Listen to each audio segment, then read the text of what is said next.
Boa noite, amigos e irmãos.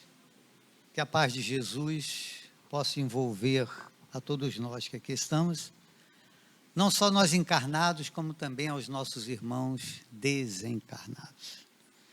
Nós sempre que aqui estamos, gostamos de dizer, não só a alegria, né, de aqui estar, mas principalmente a grande oportunidade que nos é dada de aprender um pouco mais as grandiosas lições do Mestre Jesus.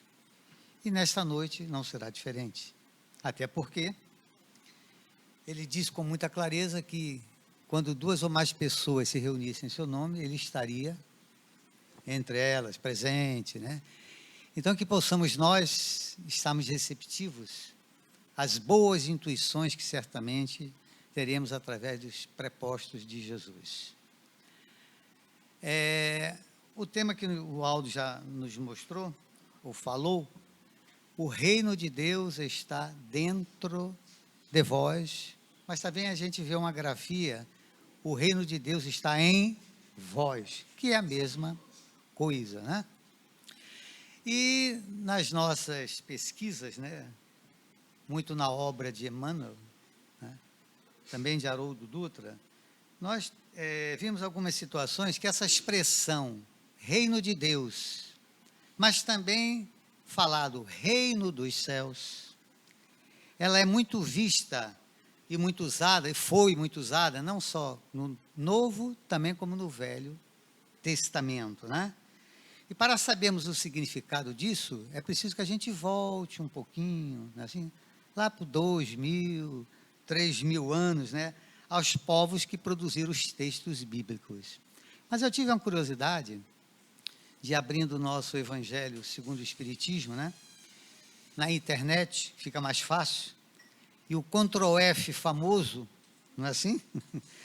Colocando lá reino de Deus e depois reino dos céus, eu encontrei 75 expressões desta, 75.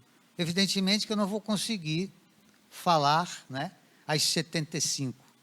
Aí eu dei uma pinçada em algumas, exatamente para que a gente possa trazer e vir a compreender realmente o que é o reino de Deus. A época, voltando um pouquinho a esses 2.000 ou 3.000 anos atrás, a época nós tínhamos o quê? Era muito comum termos reis e imperadores, não é assim? Governos, impérios governados por homens, e nessa governança eles editavam o que os homens? Editavam as leis, julgavam, não é assim? E administravam o povo, oferecendo o quê? Proteção. Não só a proteção militar, como a proteção também de alimento, controle social, e etc, etc, etc. Então, quando os profetas da Bíblia, ou aqueles que escreveram o Novo Testamento, falam de reino de Deus, refere-se a um governo espiritual, e não a um governo físico, a uma legislação divina, e a proteção de Deus, nosso Pai, a todos nós. Porque a providência divina, ela aí está. Lembro que há muitos anos atrás, numa aula de ESD, na federação, né, quando nós começamos, né, sei que você lembra, né, Aldo, a gente ia para a federação, não é assim? E numa aula, a monitora fez a seguinte pergunta antes de começar, que o tema era providência divina. Todo mundo iniciante, né? E ela falou assim, o que é que vocês, nós lá que estávamos, né? O que é que tem que fazer para que a providência divina se faça, se cumpra? Pensamos foi muito, né? Eu, então, quando ela deixou, né, assim, querem a resposta? Lógico, né? O que é que precisa fazer? Sabe qual foi a resposta? Quem adivinha? Exatamente essa resposta. Precisa fazer? Nada. Porque Deus provê a todos nós. Certamente, aí vamos para, mas, não é assim? Nós temos que fazer algo. E é isso que nós estamos vendo exatamente aqui nesta noite. Então, essa expressão reino de Deus, ela evoca todos esses elementos. Deus como legislador, Deus como administrador, Deus como provedor e Deus como juiz. Não é assim? Fazendo cumprir as leis, observando as nossas ações, avaliando-nos se as nossas ações são boas ou não, e vendo o quê? Fazendo a justiça, evidentemente, e trabalhando aquilo em nós, intuindo-nos para que a gente não sejamos que injustos. Exatamente isso aí. De acordo com a teologia, é bom que a gente saiba que o reino de Deus é tema central da pregação de Jesus. E ela ocupa lugar em destaque em várias de suas parábolas. Tanto que eu disse que eu encontrei 75. Então, que os ensinamentos de hoje ajude a todos nós, assim, nas nossas vidas, para que nós nos tornemos árvores frondosas no nosso dia a dia. Não só nessa, como nas vidas futuras. Mas eu fui atrás do conceito. A gente vai no dicionário, né, no famoso Aurélio. Aí eu coloquei lá, reino. O que é que está posto? Nação ou estado, governado por um rei ou uma rainha. Domínio longínquo pertencente a um rei. Isso, dicionário. Olhando no catolicismo, está posto que reino de Deus é a realidade misteriosa, cuja natureza só Jesus pode dar a conhecer. Só Ele. E aí eu fui numa bibliografia espírita, num livro chamado Espiritismo de A a Z, da Federação Espírita Brasileira, e lá está posto Reino de Deus. O que é isto?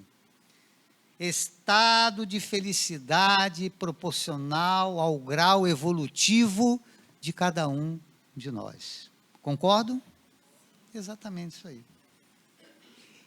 E nós sabemos que nós estamos em diferentes graus evolutivos.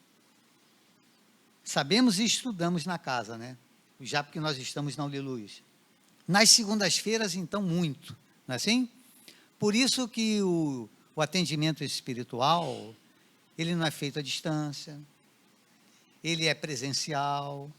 Por quê? Porque nós vamos estudar as máximas de Jesus. E estudando-as, interiorizando nos nossos corações, nós vamos o quê? Melhorar. Não é assim? Essa psicosfera fluídica vai o quê? Ficar mais harmônica. E aí nós vamos crescendo.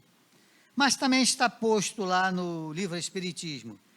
Também é a materialização da felicidade dos bem-aventurados. Reino de Deus. Os bem-aventurados. E o Sermão da Montanha está repleto de bem-aventuranças. Outra, obra divina no coração dos homens. Reino de Deus. A quarta e última, que está lá. Sublimação da alma, criada por ela própria, através das reencarnações. Concordo? Porque a nossa estada aqui nesse plano, eu digo por mim, viu? Quando eu acordei, já estava para lá de Marrakech em idade, né? Não sei vocês, né? Há momentos que a gente nem se lembra disso. E quando é jovem, não, abafa, né? E quando é jovem, aí que a gente nem se lembra disso. Mas o tempo passa. E muitas das vezes nós nem nos apercebemos, né? Nem aproveitamos as oportunidades que são dadas, e elas são dadas diariamente. Mas ainda bem que nós estamos aqui numa quarta-feira, tranquilos, parados, preocupados, vamos assim dizer, né? Em aprender um pouco mais. Ora, nós sabemos que de simples ignorante seremos um dia perfeitos, né? Isso já não há a mínima dúvida. Agora, quando chegaremos lá? Depende de nós. Então, eu quando falo lá para trás, do passado, eu lembro que ele é a nossa herança. Só isso. O que passou, passou. Tanto que Jesus disse com muita clareza: pega da charrua e não olha para trás. Mas é a nossa herança. E o nosso futuro? Ele está em gestação. E essa gestação é nesta encarnação. Então, se nós queremos um futuro melhor, o que é que nós temos que fazer? Trabalhar hoje, o presente. Por isso que essa palavra é tão boa, né? Presente, todo mundo gosta, né? Presente. Mas esse presente, que está muito vinculado ao passado, e uma preparação para o futuro. Mas, indo no livro Boa Nova, de Humberto de Campos, exatamente no capítulo 3º, ele fala assim das primeiras pregações de Jesus. Aí eu trouxe na íntegra, porque é bem interessante e faz parte do tema. Lembrando lá que nos anos 30, de suas manifestações, Jesus avista-se com o Batista na Judéia. Estiveram juntos por alguns dias em plena natureza, até que Jesus dirigiu-se ao oásis de Jericó e de lá ele ruma para Jerusalém. Chegando em Jerusalém, Jesus sentado como peregrino diante do templo, né? Ele foi notado por um grupo de sacerdotes.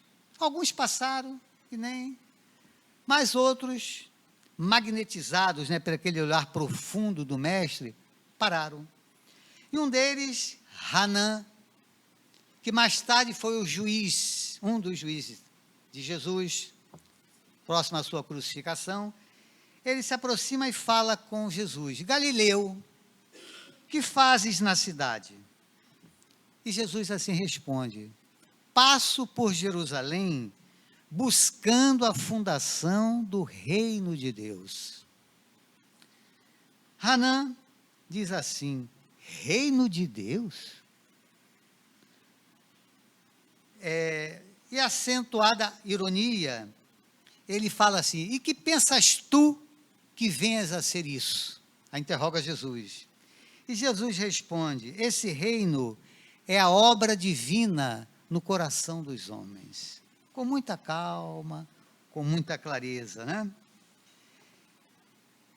Aí Hanã fala assim: obra divina em tuas mãos? Ainda duvidou, né? E continuando suas observações, Hanã pergunta: com que contas para levar adiante essa difícil empreitada de conseguir esse reino? Quais são os teus seguidores? Quais são os teus companheiros? Jesus, com aquela calma: meus companheiros hão de chegar de todos os lugares. Volta a ele, Hanã: sim, os tolos estão em toda parte. Certamente esse será o material da tua edificação. Mas propõe-te a realizar uma obra divina. E já viste alguma estátua perfeita, modelada com partes de lama? Ele estava batendo forte, né? Ainda bem que Jesus era aquela mansidão, né? Jesus responde: nenhum mármore existe mais puro e mais formoso do que o sentimento. E nenhum cinzel é superior ao da boa vontade. Então Jesus naquele momento reporta o quê? O sentimento e a boa vontade. Mas ele, continuando, impressionado com essa resposta firme, inteligente, vamos assim dizer, né? O famoso juiz ainda fala: conheces Roma ou Atenas?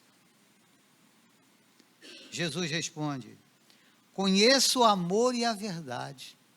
Disse convictamente. Que diálogo, hein? Pergunta Hanã: tem ciência dos códigos da corte provincial e das leis do templo? Ele cercando Jesus, né? Jesus responde: sei qual é a vontade de meu Pai que está nos céus, responde ele. O sacerdote não acharíamos que ele tomasse outra medida, né? Irrita-se. Irritado, ele dirige um sorriso de profundo desprezo e sai em atitude de orgulhosa simplicidade.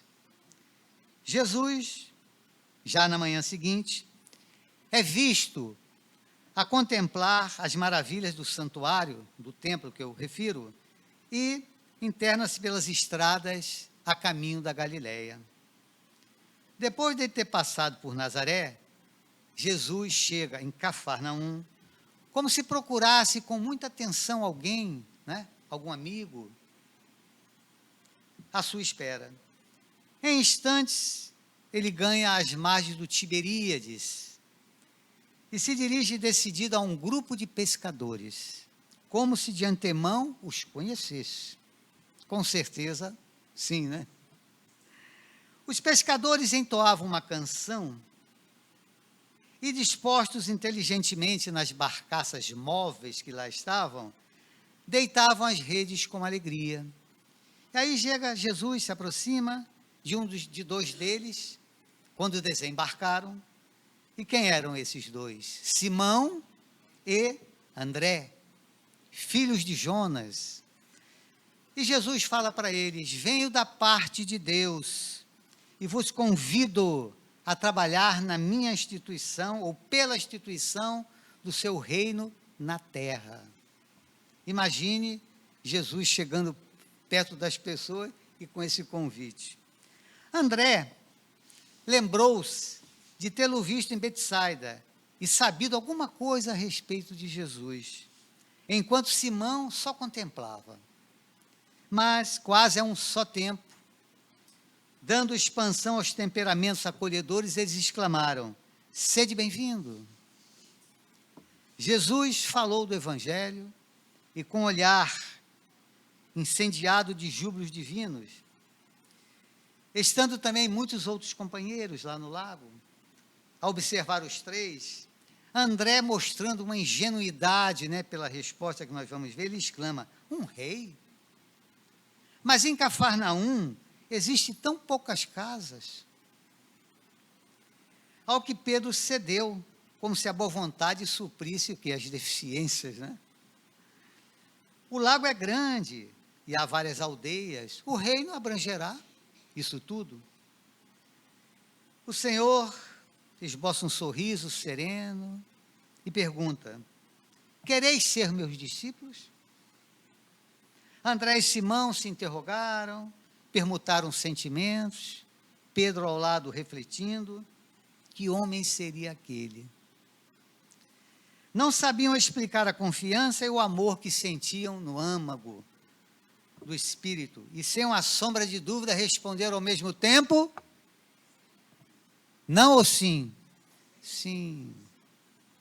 Senhor, lhe seguiremos. Jesus os abraça e segue para o centro de Cafarnaum.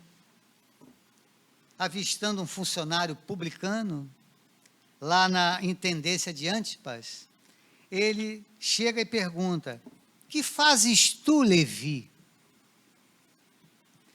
O interpelado, Levi, meio estátua, né? Surpreso, mas seduzido por aquele suave magnetismo do seu olhar, responde sem demora: eu recolho os impostos do povo que são devidos a Herodes. Jesus faz a mesma pergunta: queres vir comigo para recolher os bens do céu? Ele recolhia os bens das pessoas, né? Os impostos para Herodes. E Jesus faz o convite para que ele venha receber os bens do céu. Levi, que seria mais tarde o apóstolo Mateus, atende comovido: Senhor, estou pronto. Então, vamos, disse Jesus, abraçando.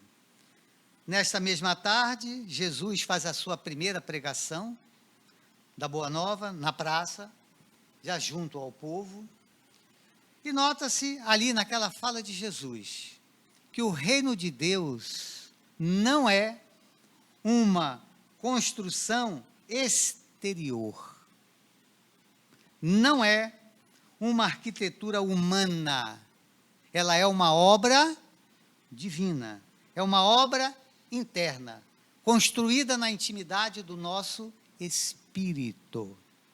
Esse é o reino de Deus, ele é construído. Então, para termos uma ideia melhor desse reino, aí eu exatamente pincei algumas situações do Evangelho, em que vou passar, não as 75, como disse, né?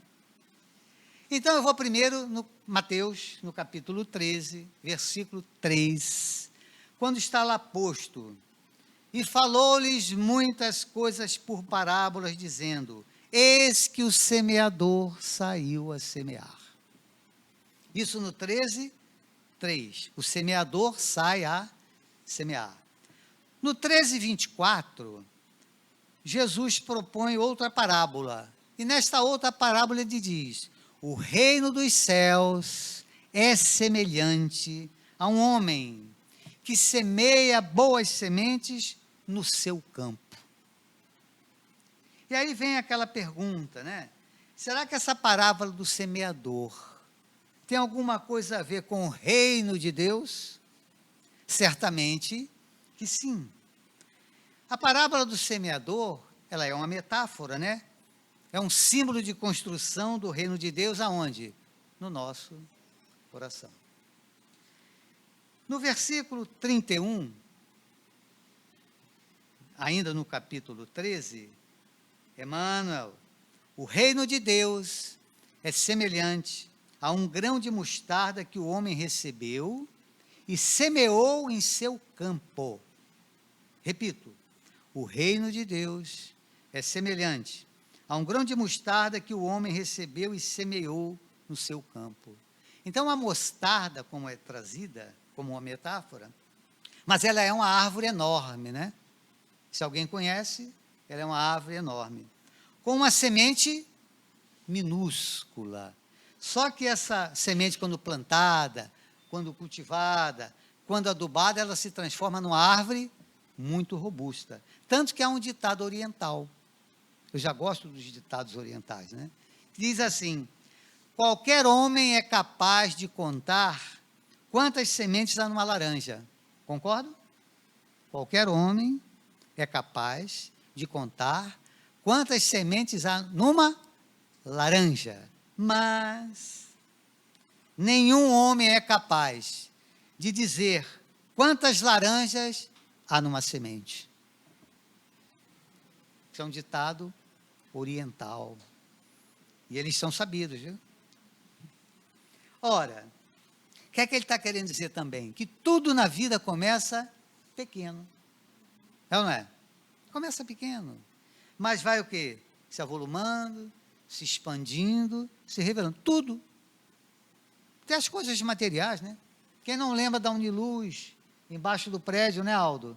A gente sentado aqui na Vila Militar, um grupo, depois de um tempinho. Não é assim, lógico.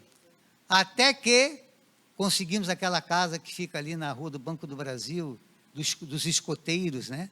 Coabitamos muitos anos. E aí depois sensibilizamos as pessoas, né? E conseguimos esta área aqui, né? Lá tem uns 10 a 15 anos. E quem viu no início, né? E muitos de nós, e eu particularmente, atolei, já viu gente atolar? Eu atolei aqui. Graças a Deus que não era areia movediça, porque senão não estaria aqui agora. Mas fui retirado prontamente pelo Miranda, à época.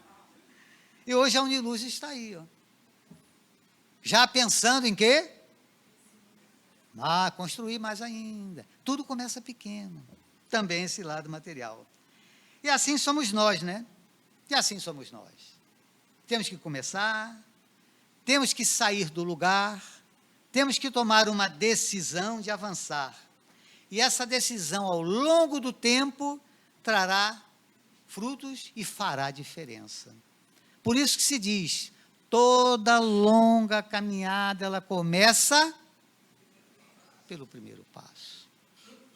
Mas você não quer dar o primeiro passo, não vai chegar a lugar nenhum. É muito longe. Mas se você já começar a olhar o final, você não sairá. Mas eu fico muito feliz, porque nós aqui já demos o primeiro passo. Só que o reino de Deus, ele não é presente. Eu falei tanto no presente agora há pouco, né? Mas ele não é presente. Ele não vem pronto. Ele é uma conquista. Embora algumas pessoas assim o achem. Como aquele cidadão que entrou numa loja, ele vinha caminhando, e viu uma loja grande, escrito, loja de virtudes.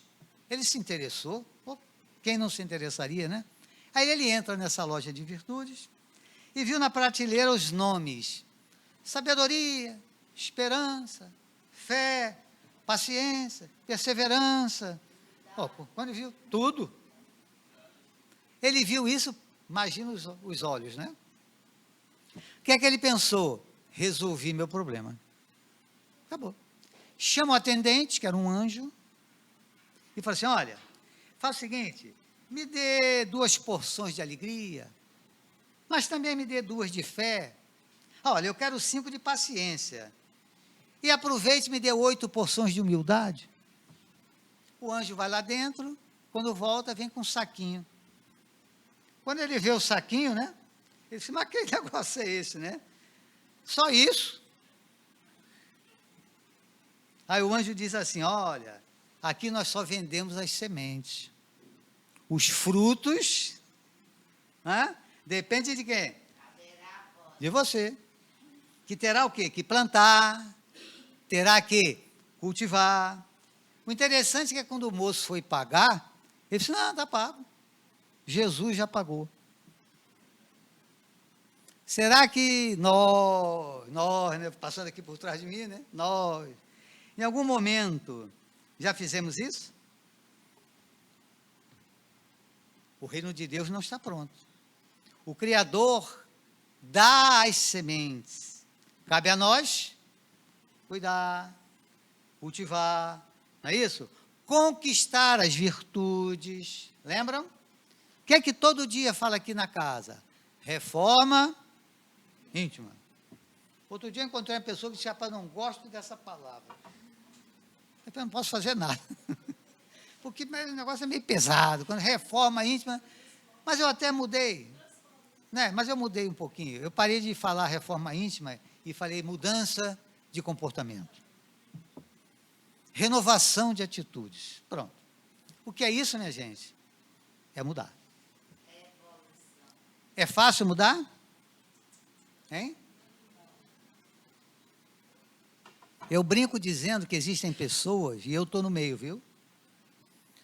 Que tem tanta dificuldade de mudar, que quando chega aqui nas palestras, quer seja da quarta ou do domingo, senta no mesmo lugar.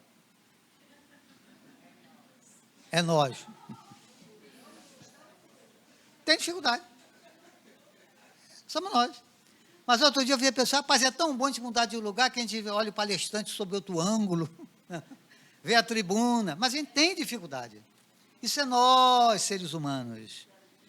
Imagine na conquista das virtudes. Né? E quais as duas... Porque quando eu trago a virtude, o egoísmo, aliás, os defeitos vão saindo, né? O que é que nós temos que preparar? Os 2... que a gente sempre fala de defeitos, quais são? Orgulho e egoísmo. E o orgulho, que eu sempre comento aqui, né? O orgulhoso se acha. Ele se acha tanto que passa a ser egoísta. Mas ele tem que trabalhar. Como é que ele vai trabalhar o orgulho? Como? Sendo mais humilde. Como é que ele vai trabalhar o egoísmo dele? Sendo mais caridoso. Então, infelizmente, nós humanos ainda não compreendemos o sentido coletivo da existência humana. Embora Jesus sempre colocou o próximo como a nossa ponte para chegar na perfeição. A gente quer chegar sozinho? Não vai chegar. Mas nós temos essas situações, né? E isso no dia a dia. Eu estou comentando aqui no aspecto. Outro dia eu conversando com um jovem que estava estudando, né? Com aquela dificuldade, né? Esse jovem é meu parente, viu? para não falar. Estava conversando, eu falei, olha, meu neto, entreguei, né? Meu neto, eu sei que você está bolando uma fórmula de não precisar estudar, mas passar de ano. Aí ele olhou para mim e disse, eu inclusive estou querendo que você descubra que nós vamos enriquecer de uma hora para outra. Já pensou? Aí ele pensou, aí eu disse, mas eu vou lhe dizer alguma coisa logo. Assim, que foi? Você não vai conseguir. Porque a gente não consegue, gente. Nós não vamos conseguir dar esse salto, não adianta. E se dermos, quando chegar lá, o que é que vão falar? Volte para construir tudo de novo. Aí a gente se aborrece, né? Por isso que os nossos irmãos desencarnados, eu posso falar isso aqui, né? Nas reuniões mediúnicas, quando o esclarecedor fala assim, olha, meu irmão, muitos deles não sabem nem que desencarnaram, né? Mas quando ele toma pé da situação, né? Lamenta por algumas situações, mas há aquela esperança de que a vida continua. E aí os caras falam assim, olha, mas você vai voltar. Sabe o que eles falam muito? Eu não vou voltar não. Mas rapaz, você tem que convencer, olha só, convencê-lo que voltar é bom. Mas é bom. Porque se a gente não volta, não cresce. Aí é pena eterna. Não vou chegar lá na felicidade plena nunca. E, bom, poder até pode, mas um dia volta, tem que cumprir. Não é assim?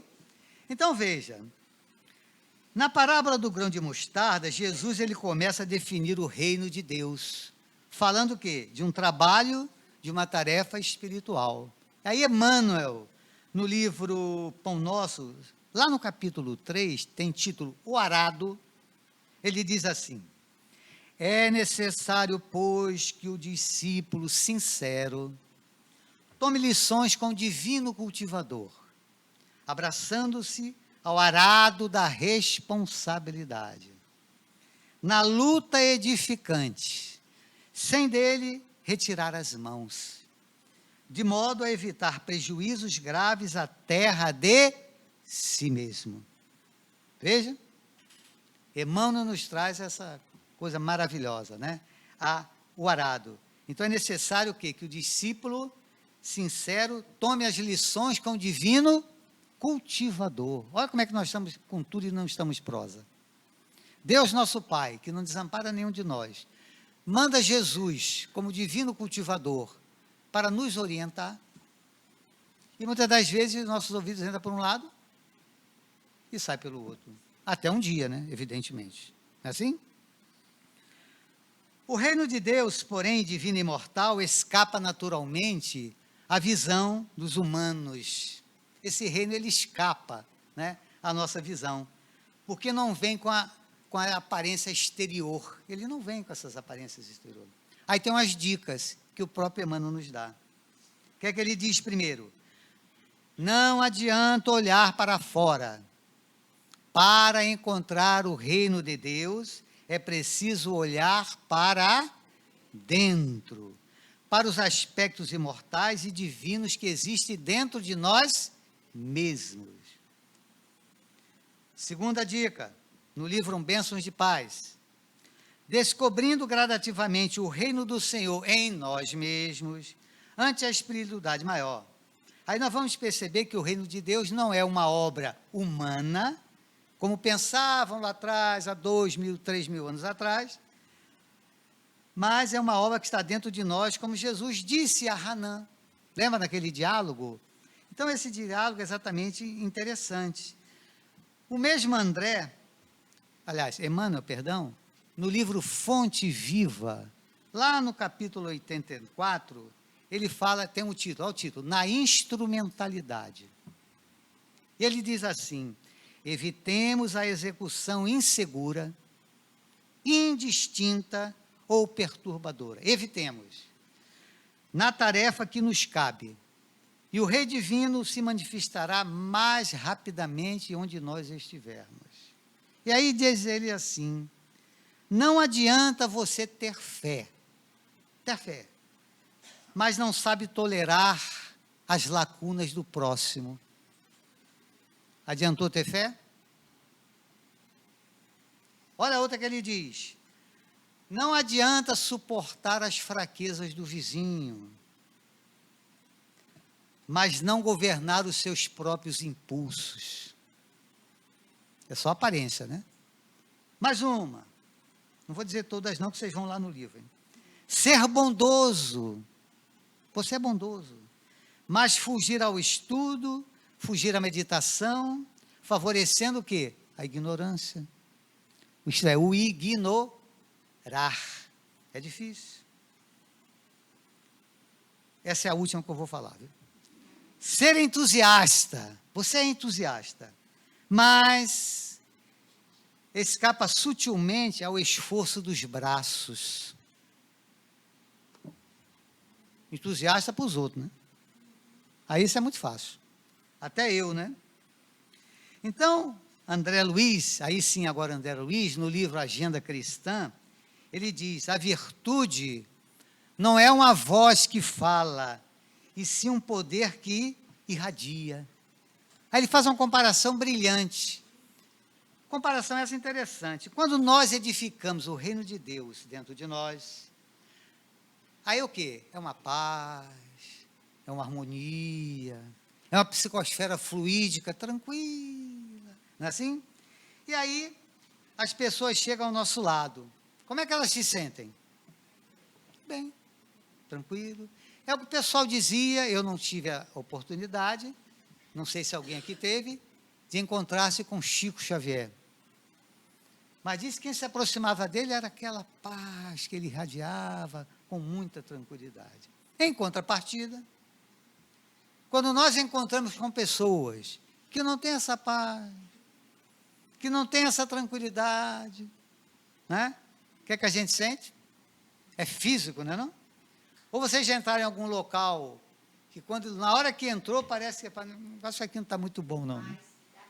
Do?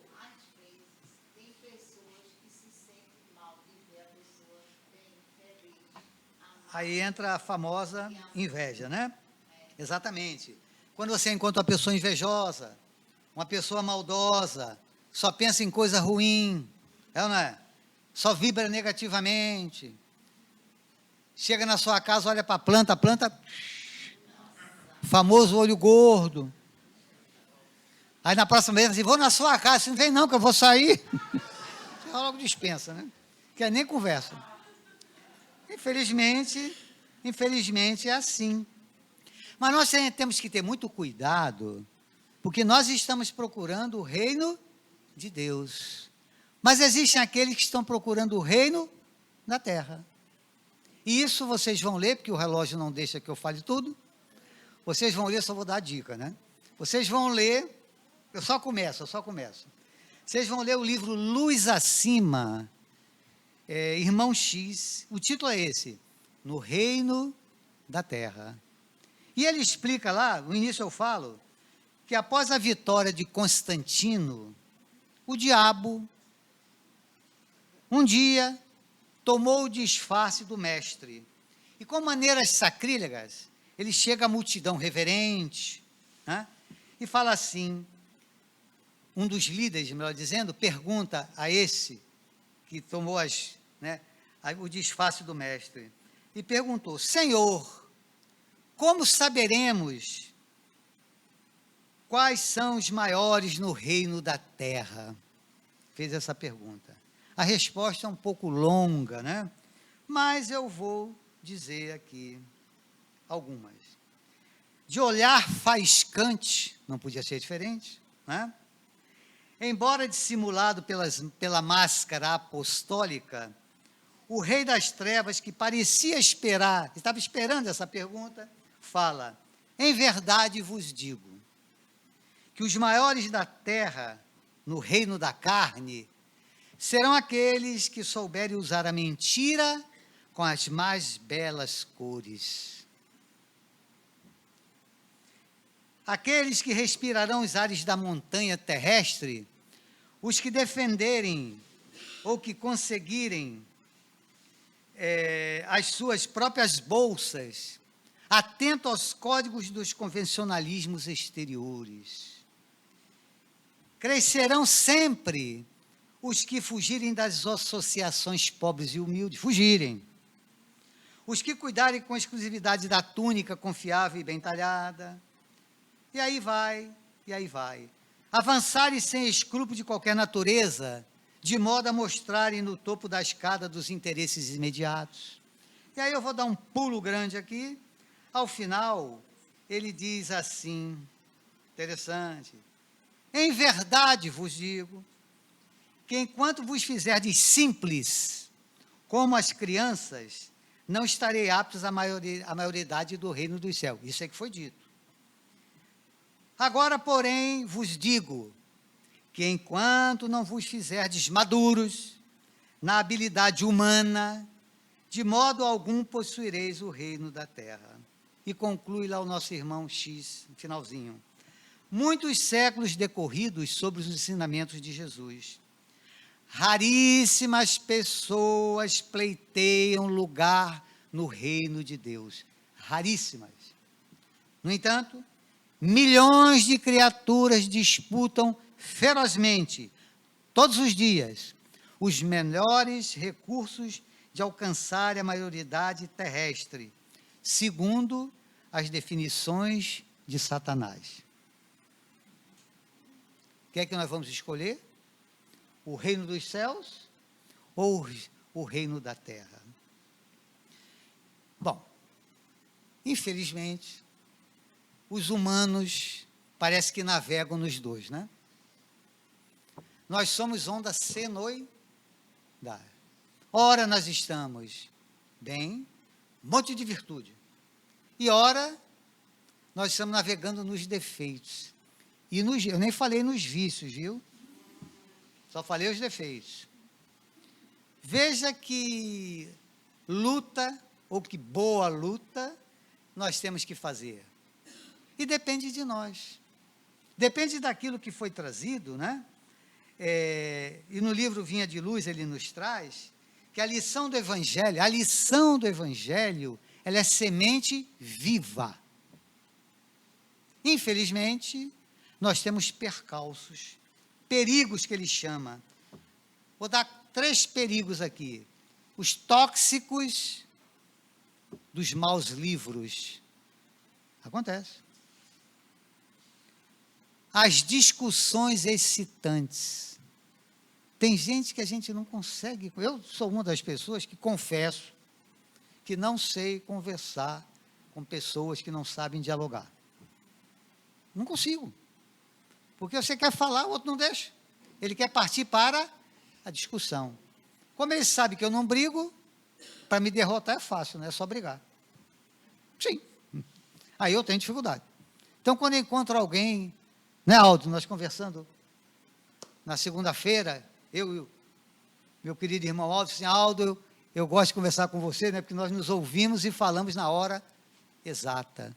E o que é bom disso? Nós nos entendemos. Quando você briga, para entender fica difícil.